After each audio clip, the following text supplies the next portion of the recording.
Halo, salam jumpa pemirsa Agropolitan News kembali hadir menyapa Anda. Edisi hari ini Senin 14 Agustus 2023. Selain dua informasi tadi, redaksi kami juga telah menyiapkan sejumlah informasi menarik dan aktual lainnya. Bersama saya Elfrina Rahmadan, berikut kita simak bersama Agropolitan News selengkapnya.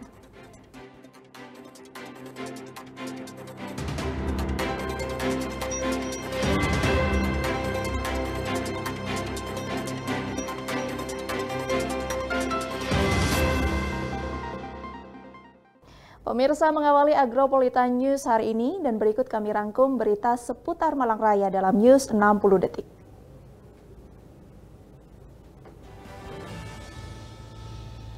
Munit.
Bupati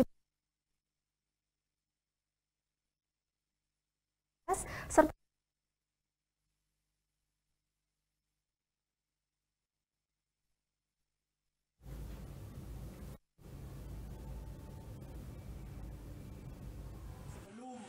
yang memperjuangkan kebenaran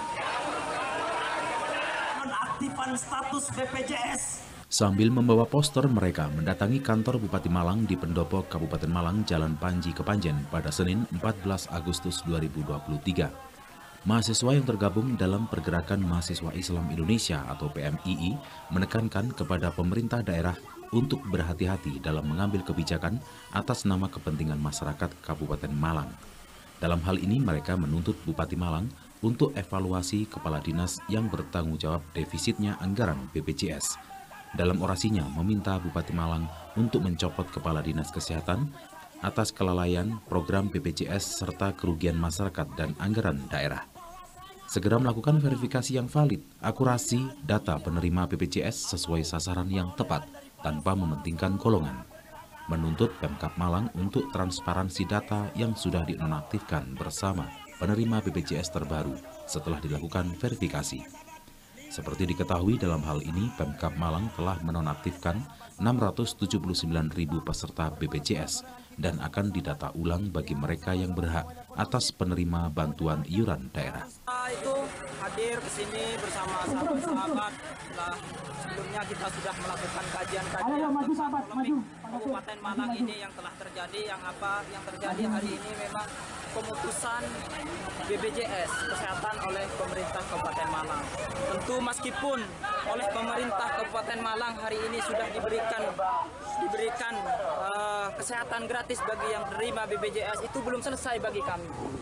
Bahwa setiap keputusan atau program yang diambil oleh Dinkes, yang diputuskan oleh Bupati dan diparipurnakan itu harus memiliki komitmen yang bersama, harus memiliki tanggung jawab yang bersama yang perlu ditanggungjawabkan oleh pemerintah Kabupaten Malang. Dengan didampingi Wakil Bupati, Ketua DPRD, serta Kepala Kejaksaan Negeri Kabupaten Malang, Bupati Malang Muhammad Sanusi turun langsung dalam menemui para mahasiswa di halaman pendopo Kabupaten Malang. Sementara itu, Bupati Malang Muhammad Sanusi menjelaskan saat ini sudah melakukan pendataan kembali mereka yang berhak menerima BPJS yang ditanggung pemerintah daerah. Dan data itu sesuai dengan data awal yang selama ini ada dan sesuai dengan anggaran yang sudah disepakati. Sedangkan bagi mereka yang dinonaktifkan masih bisa dilayani di RSUD Kanjuruhan maupun Lawang, serta seluruh puskesmas yang ada di Kabupaten Malang. Pejabat yang mengakses tidak sesuai dengan aturan, karena pemerintah Kabupaten Malang, adik-adik sekalian, itu apa yang saya lakukan, tidak ada yang dolaran, semua harus berdasarkan aturan. Ketika terjadi akses yang melebihi aturan yang tersedia di APBD 72 miliar, maka saya bertanggung jawab anggaran tertinggi, maka saya hentikan. Datanya harus sesuai dengan data awal, yang sesuai dengan anggaran tiap bulan kita 6 miliar, 72 miliar. Ketika melebihi lalu ada akses 660 dengan beban APBD per bulan 25 miliar, 1 tahun 250 miliar. Nah, yang lain tidak ada bangun kita itu. Kemampuan kita cuma 250 miliar bangun Kabupaten Malang. Ini yang saya bebankan, yang saya rasakan. Dan BPJS itu, mohon maaf ya adik-adik, bukan bayari orang sakit, tapi 660 ribu itu orang sehat, belum tentu sakit semua. Maka yang harus kita jamin orang yang sakit saja, itu adil menurut saya. Gitu. Saya minta adik-adik untuk ngawal, kalau ada orang miskin bawa ke rumah sakit, tak jamin tidak usah bayar, selama BPJS tidak mau menerima. Dari beberapa poin tuntutan, Bupati Malang akan mengkaji terlebih dahulu sebelum melakukan sikap atas permintaan dari para mahasiswa. Dalam hal ini, mahasiswa memberikan batas waktu 2 hari atas jawaban dari Bupati Malang. Dari Kabupaten Malang, Max Munir ATV melaporkan. Mari kita atur kembali barisan kita dan kita kembali.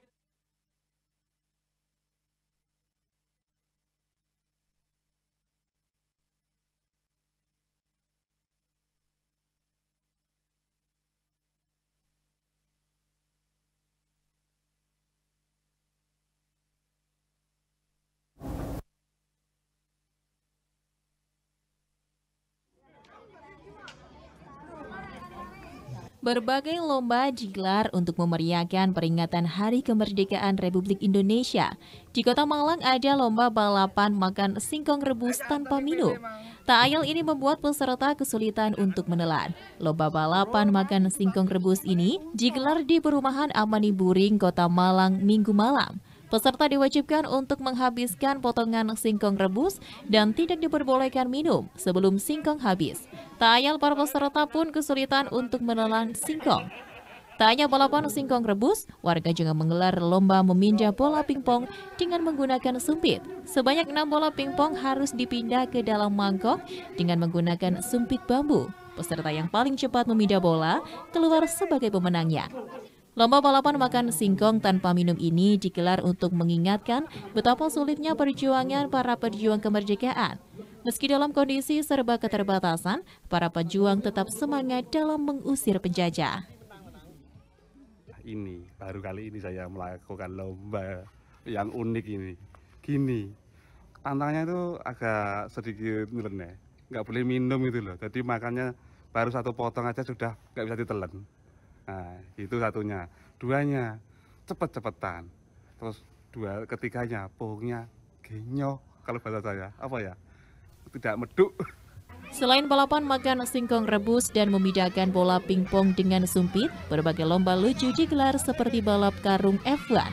Lomba-lomba ini digelar untuk memeriahkan peringatan HUT Kemerdekaan Republik Indonesia ke-78. Dari Kota Malang, Saiful Akbar, ATV melaporkan.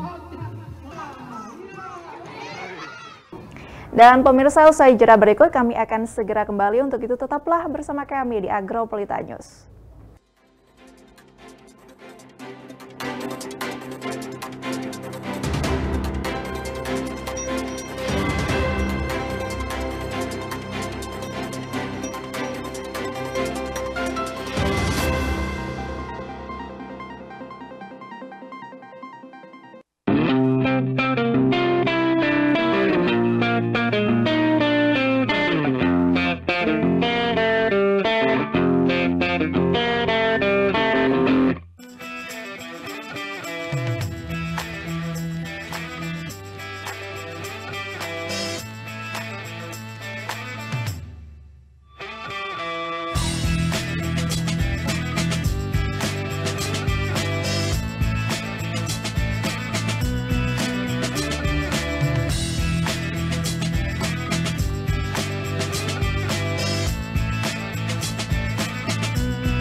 Definisi netralitas. Bebas konflik kepentingan, tidak memihak, bebas intervensi, objektif, bebas pengaruh, adil. Jaga netralitas ASN dalam pemilu 2024. Iklan layanan ini dipersembahkan oleh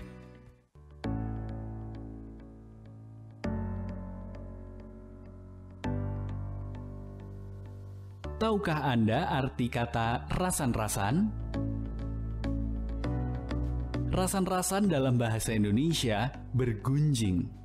Bergunjing adalah berbicara tentang kejelekan atau kekurangan seseorang dan sebagainya.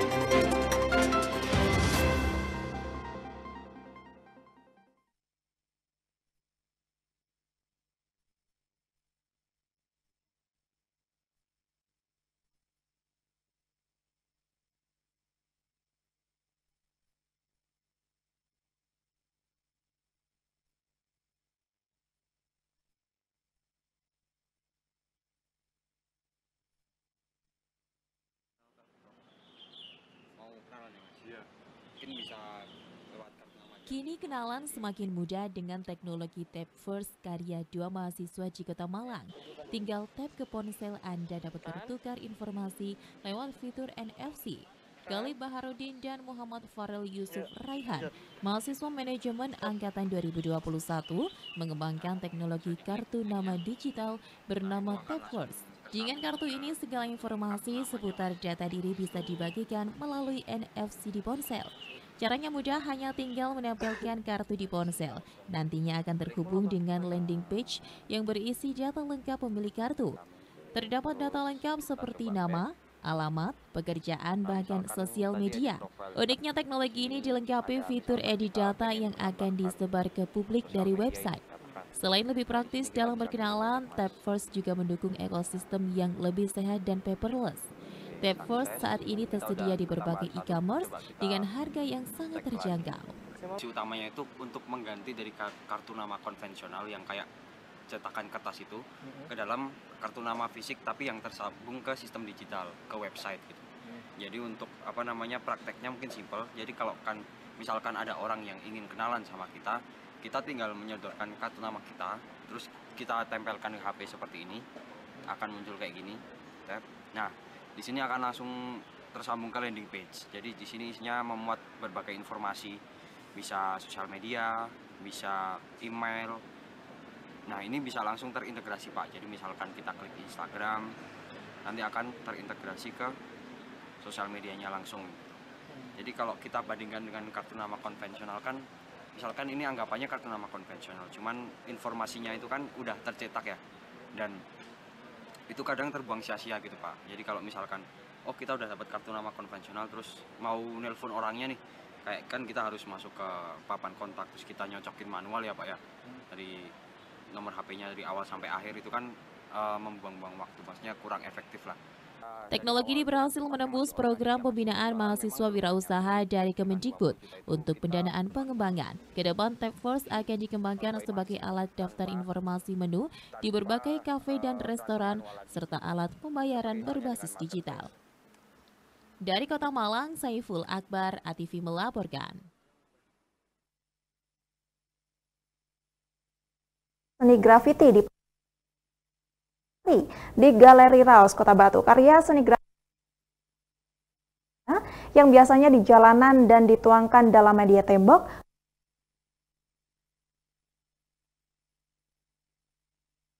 dan juga media lainnya. Lalu pameran ini mendapatkan berbagai apresiasi.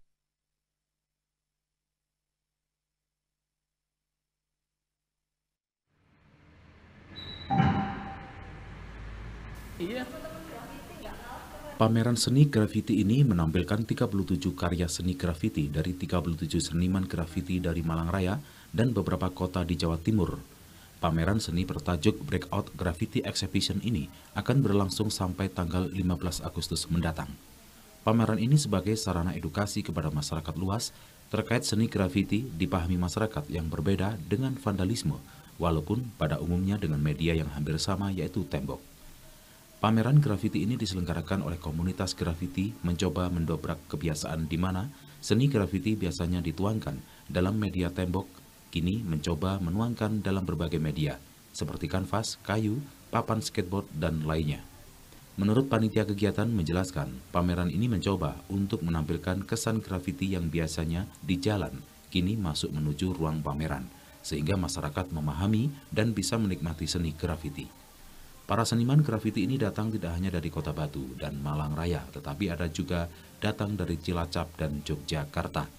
Para seniman yang berpartisipasi dalam pameran ini diantaranya adalah Sid Natwo dengan karya berjudul Never Stop dengan media akrilik on skateboard, Rakon dengan karya berjudul Sinergi dengan media mix media, Skredo dengan judul karya Made by Made dengan mix media, dan Aiko dengan karya Capricorn, menggunakan media akrilik dan spray paint on canvas. Di lokasi terlihat para pengunjung pameran lukisan yang datang per hari mencapai 10 hingga 20 pengunjung. Penyelenggara pameran berharap dengan pameran ini mengedukasi masyarakat tentang seni atau karya grafiti, sehingga karya-karya ini bisa dinikmati tidak hanya oleh para penikmat seni grafiti, tetapi juga masyarakat yang lebih luas. Dan pameran ini tuh Pak, memperkenalkan bahwa teman-teman grafiti itu nggak liar di jalan. Mereka bisa menggunakan galeri, membuat karya yang benar-benar layak untuk ditampilkan di galeri gitu, Pak. Ini kalau boleh, aliran apa sih yang ditampilkan ini? Dari teman-teman ini street art, Pak. Maksudnya sedikit street art aja, Pak? Street art itu jadi kan orang-orang banyak yang mengira bahwa grafiti itu vandal, gitu, Pak. Nah, enggak semua grafiti itu vandal. Nah, grafiti itu memiliki bentuk, terus kemudian memiliki warna, tekstur, alur yang bagus, enggak seperti cara-cara vandal biasa. Berarti ada nilai seninya ya kalau ini. Dari Kota Batu, Vicky ATV melaporkan. Dan pemirsa, jangan beranjak dulu dari tempat duduk Anda, karena usai jeda berikut kami akan segera kembali. Untuk itu tetaplah di Agropolita News.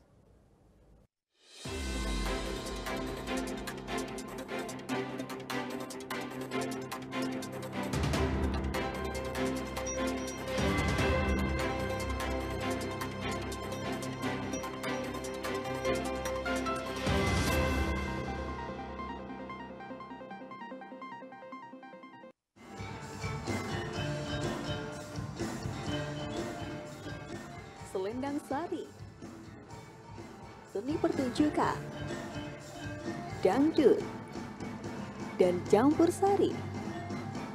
Setiap hari Selasa, jam 7:30 malam, live hanya di ATV.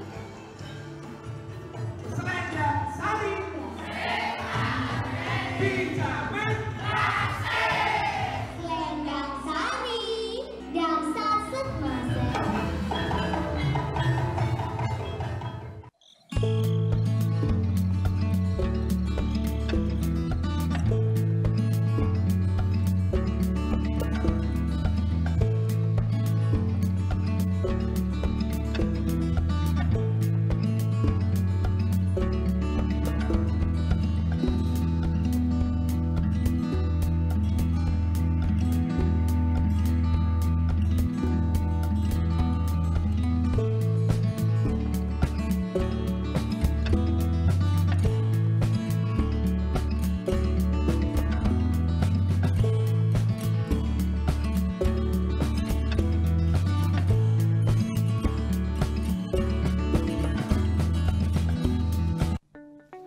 Ayo, semarakan HUT RI ke-78 dengan cara 1.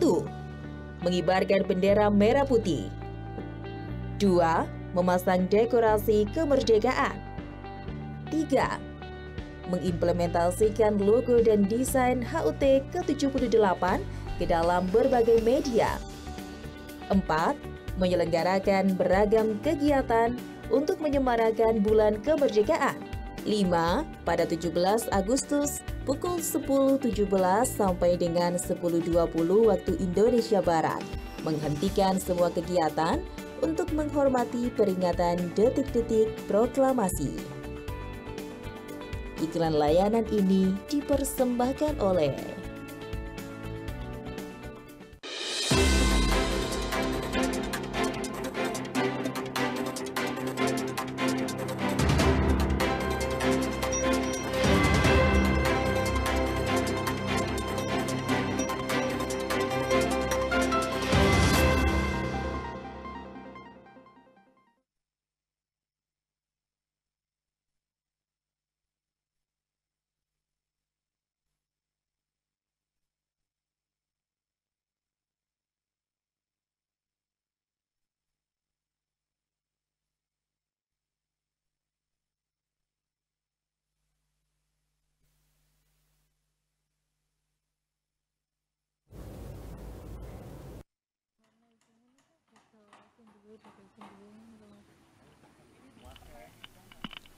terkait dengan data perumahan yang memiliki izin dan perumahan yang tidak memiliki izin di Kota Batu. Dinas Perumahan dan Kawasan Permukiman Kota Batu menyampaikan bahwa terdapat 102 perumahan yang mana nantinya jumlah tersebut masih dipilah kembali. Kepala Bidang Perumahan Dinas Perumahan dan Kawasan Pertanian Kota Batu, Prasetyo Bagus Wicaksono, menjelaskan bahwa untuk data yang diperoleh oleh DPKPP merupakan dari Dinas Perizinan. Data itu sendiri dilakukan cross-check oleh Dinas Perumahan dan Kawasan Permukiman Kota Batu untuk melihat kesesuaian antara data PSU dan perumahan-perumahan yang sudah berizin, di mana didapatkan data terdapat 102 perumahan. Yang mana hasil tersebut masih dibelah kembali mana yang sudah menyerahkan secara administrasi dan yang telah menyerahkan secara fisiknya.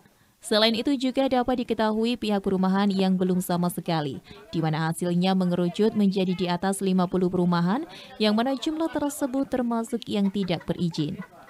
Kalau mengenai yang perumahan-perumahan yang berizin atau tidak, kita selama ini kan datanya memang dari Dinas Perizinan DPMCSP.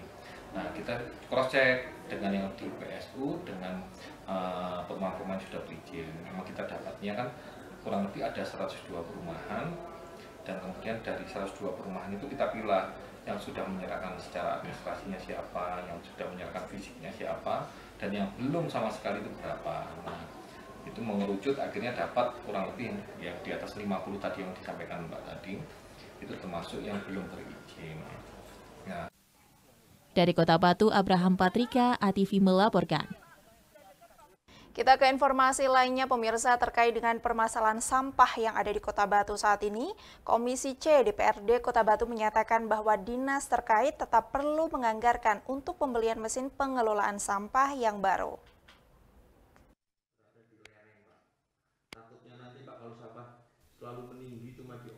Terkait dengan permasalahan sampah yang ada di Kota Batu saat ini, Komisi C Kota Batu menyatakan bahwa dinas terkait tetap perlu menganggarkan untuk pembelian mesin pengolahan sampah yang baru. Tetapi bukan hanya itu, Hamim Tohari, Ketua Komisi C DPRD Kota Batu menjelaskan bahwa alat pengolahan sampah yang dibeli harus sesuai dengan volume sampah yang masuk. Hal ini harus dilakukan agar permasalahan sampah segera dapat terselesaikan. Hamim Tohari sendiri menegaskan bahwa DPRD sendiri siap mensupport dalam hal kebutuhan anggaran. Ini semua dilakukan agar masyarakat Kota Batu dapat merasakan serta aman, nyaman dan tentram tanpa rasa khawatir dengan bau sampah lagi. Yang dikhawatirkan sendiri yaitu adanya depresi dari masyarakat. Hal ini dikarenakan usaha tidak dapat dilakukan dengan adanya bau sampah yang mengganggu. Dikhawatirkan perekonomian di wilayah Telukung bisa terus menurun jika dibiarkan. Untuk anggaran sendiri, Komisi C akan memastikan dapat masuk PAK di tahun 2024. Tetap anggarkan untuk pembelian mesin baru, yang mana sesuai dengan kapasitas yang ada sampah yang masuk. Itu salah satu kuncinya. Kalau tidak gitu, tetap sampai kapanpun nggak akan selesai. Berapapun anggaran yang kita siapkan. Kalau perlu 50 miliar siap.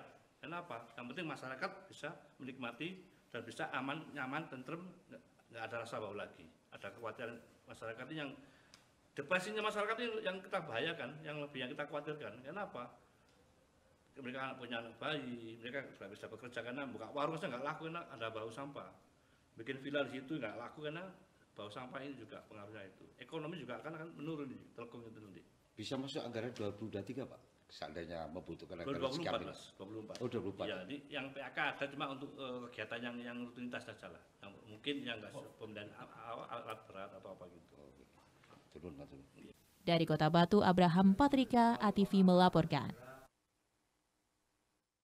Dan pemirsa, usai jeda berikut kami akan segera kembali dari dunia olahraga. Untuk itu tetaplah bersama kami di Agroplita News.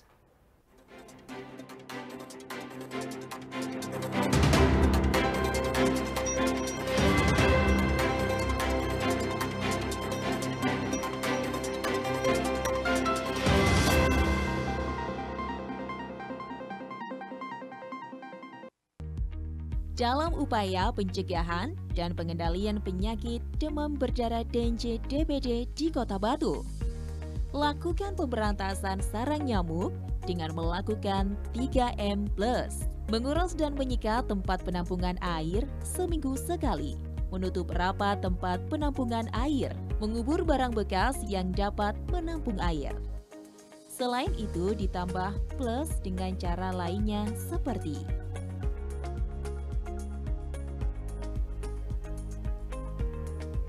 masyarakat dapat melaksanakan bulan bakti gerakan pemberantasan sarang nyamuk 3M+ serentak tiap hari Jumat, minggu keempat bulan Maret dan Juli tiap tahunnya. Segera lapor ke Dinas Kesehatan terdekat apabila ada kasus DBD di lingkungan Anda. Ayo, waspada demam berdarah DNJ. Iklan layanan ini dipersembahkan oleh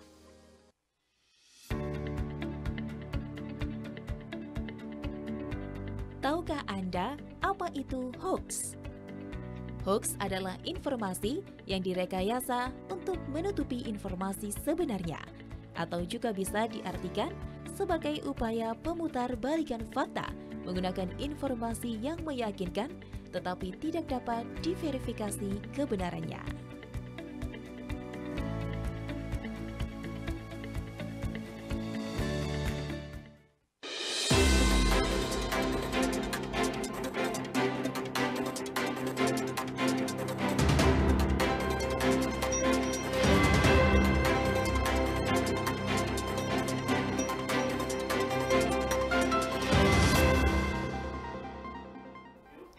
Terima kasih pemirsa, Anda masih bersama kami di Agroplita News. Kita lanjutkan informasi dari dunia olahraga. Sejumlah atlet profesional berlatih kesabaran dan juga mengontrol ego dengan mengikuti olahraga berbasis tim. Di sini seluruh atlet harus menuruti apa instruksi kapten selama pertandingan berlangsung.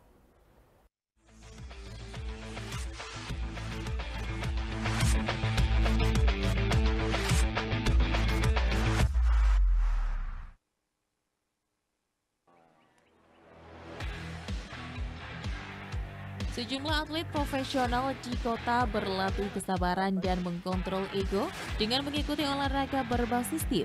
Di sini seluruh atlet harus menuruti apa instruksi kapten selama pertandingan berlangsung. Bertempat di sebuah lapangan di Kota Malang, para atlet cabang olahraga gateball tengah bersiap memulai pertandingan. Masing-masing pemain turut serta dalam membangun serangan tim. Seluruh serangan dan bertahan mengikuti instruksi dari kapten tim masing-masing. Meskipun secara permainan dinilai mampu meraih poin, namun kapten yang menentukan arah bola dan serangan. Ketentuan ini merupakan peraturan dasar dalam bermain gateball. Tujuannya agar serangan dapat dikendalikan dengan baik dan lebih efektif. Hal ini secara tidak langsung akan melatih kesabaran atlet baik secara individu maupun pribadi di luar lapangan. Dengan kontrol ego yang baik, maka serangan dapat lebih efektif. Permainan ini kita permainan tim. Ada di tim tersebut ada leadernya satu. Nah, terkadang kita memukul sesuai harapan kita, tapi leadernya nggak maunya seperti itu. Jadi dia menunjukkan seperti letak posisinya di sini. Cuman kita maunya itu letak posisinya itu di sana. Nah, itu kita harus mengalahkan itu. Kita harus mengikuti leader tersebut meskipun kita mampu. Kalau kalah menang sebenarnya kalau dari leader enggak, Mas. Karena memang permainan ini ada 10%-nya itu keberuntungan. Kedepan diharapkan mampu menghasilkan atlet yang tangguh dan berprestasi tak hanya di dalam maupun di luar lapangan. Dari Kota Malang, Jawa Timur, Dion Arista, Newsport ATV melaporkan.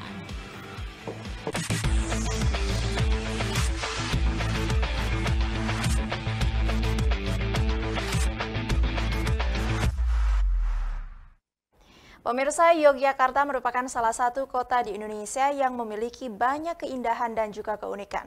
Selain itu, Yogyakarta juga dikenal memiliki banyak peninggalan budaya dan juga tradisi. Kota ini memiliki banyak sekali julukan, diantaranya kota pariwisata, kota pelajar, dan juga kota gudeg. Dan pemirsa, berikut kami rangkum fakta unik lainnya tentang kota Yogyakarta dalam news fakta dan juga unik.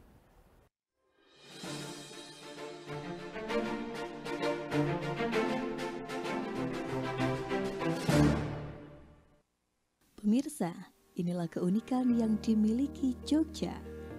Yogyakarta merupakan salah satu kota yang berada di Indonesia yang memiliki banyak keindahan dan keunikan.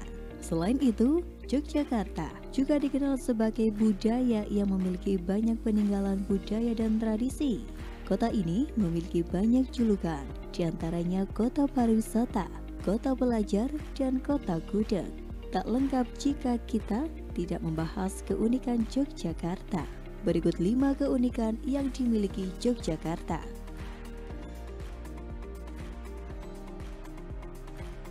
Kota dengan sebutan terbanyak. Yogyakarta memiliki nama lain terbanyak berdasarkan penyebutan masyarakat Yogyakarta sendiri maupun luar daerah. Nama-nama tersebut diantaranya Jogja, Yogya, Yogyakarta, Ngayogyakarta, Ngayogyakarta Hadiningrat, Yoja atau Yojo.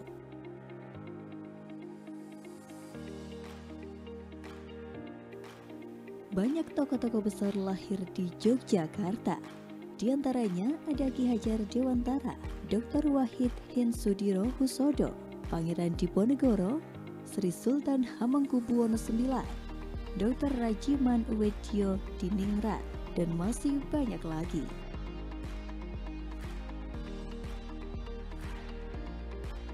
Pernah menjadi ibu kota negara Indonesia. Pada tahun 1946, Yogyakarta pernah menjadi ibu kota Indonesia. Jakarta dipilih sebagai ibu kota pada awal kemerdekaan. Namun pada tahun 1946, ibu kota Indonesia dipindahkan sementara di Yogyakarta dikarenakan pada tanggal 29 September 1945, tentara Belanda atau biasa disebut Nika sudah memasuki Jakarta dan membuat situasi Jakarta sudah tidak kondusif. Menyaksikan hal tersebut, Soekarno segera menggelar rapat terbatas pada 1 Januari 1946 di kediamannya. Dari hasil rapat tersebut, pemerintah Indonesia sepakat untuk memindahkan ibu kota Indonesia ke Yogyakarta.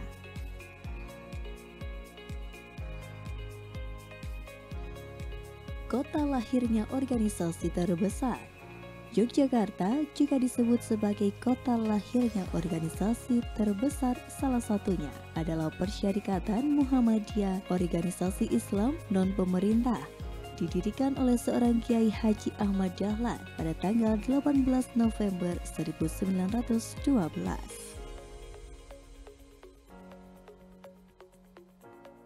Tugu Jogja.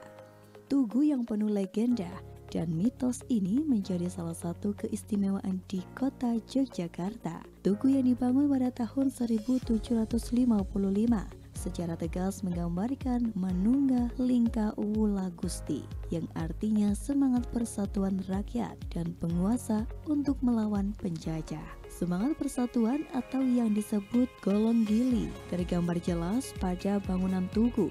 Tiangnya berbentuk gilik atau silinder dan puncaknya berbentuk golong atau bulat, hingga akhirnya dinamakan Tugu Golong Gilik. Dan itulah pemirsa keunikan yang dimiliki Yogyakarta. Versi News, Fakta dan Unik.